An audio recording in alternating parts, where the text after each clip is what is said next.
So did you see my video about corporal punishment? Well, here are some positive parenting tips. I am Dr. Patrice Berry, and here I share educational information on a variety of topics. Being a parent is hard. There are so many books, there's so much information, and a lot of what I have available to me as the mom of a 3-year-old, my mom didn't have available. And there are a lot of things that worked in past generations that just are not working now. There has been an increase in emotional issues in children, and often when there is something wrong, kids show that through their behaviors before they use their language. Even teenagers, sometimes you see it in their attitude and in their behavior before they actually tell you what's really going on with them. In this video, I just want to give some basic tips to parents for how they can take a different approach than maybe what was done with them with their children. Tip 1 is model the behavior that you want to see. Often we tell kids to do what we say and not what we do, but that is not how their brains work.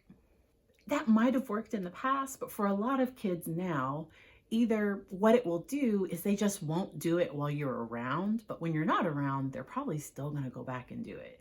And so if you don't want your children to curse, being mindful to not curse around them.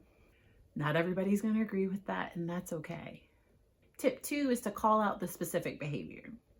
If your child is having an attitude, being able to speak about the specific behavior, the tone of voice, what are they doing that is showing a disrespectful attitude. Instead of just saying, stop being disrespectful, being able to say, please change your tone, being able to call out whatever the specific behavior is. I've seen that be a lot more effective than just saying, stop being disrespectful.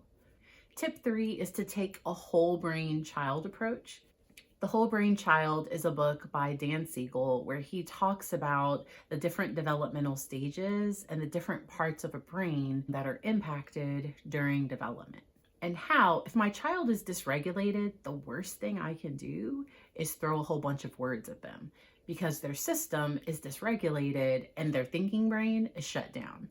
And I first have to get them calm before they can hear me.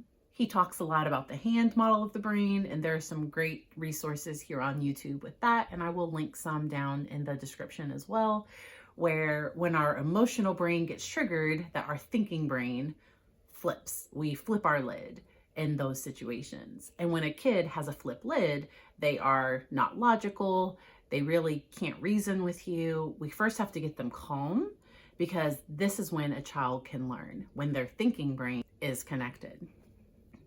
Tip 4 is to remember that our discipline should teach.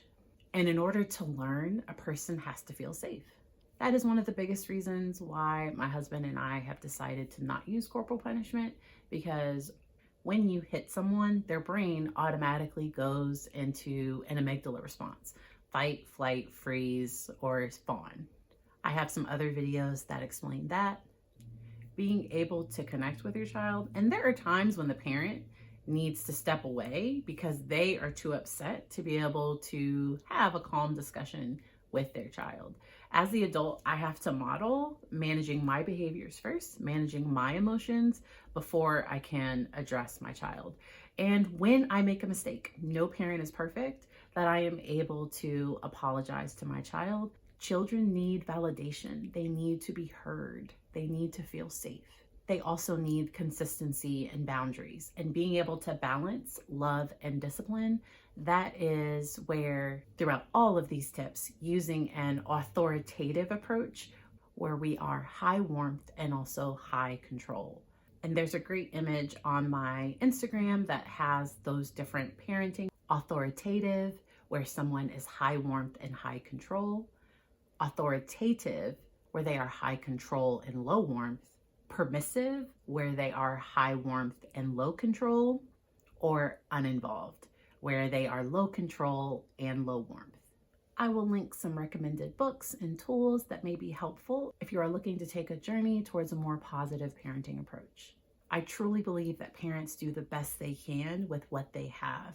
The problem can be when a child needs something different from what the parent knows and from what the parent does. And I model this. So I was not raised with a completely positive discipline strategy. And I had to learn this. I attended parenting classes. I sought out information because I really wanted to do things different for our son. I will link a resource from the CDC where they break down from 0 to 1 years old, from all of these different age ranges, some different recommendations of things that can help with the different developmental milestones that are being hit during those periods, because sometimes that can give us some insight into, I have a 3-year-old, and right now one of his developmental stages is wanting to be more independent.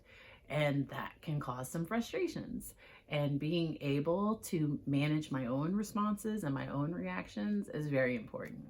And then a special note for kids that are adopted, I really like the approach by Karen Purvis called TBRI, and there are a ton of resources here because with an adoption, there is an attachment trauma that occurs, and adoptive and foster kids need a very different approach than I would use with my birth child, because my birth child has never had an attachment wound with me. I've always been able to be there. And with an adopted child, and being able to provide discipline that is based on trust is extremely important because that helps to build felt safety. Let me know if you have questions. I hope you have a great day. Being able,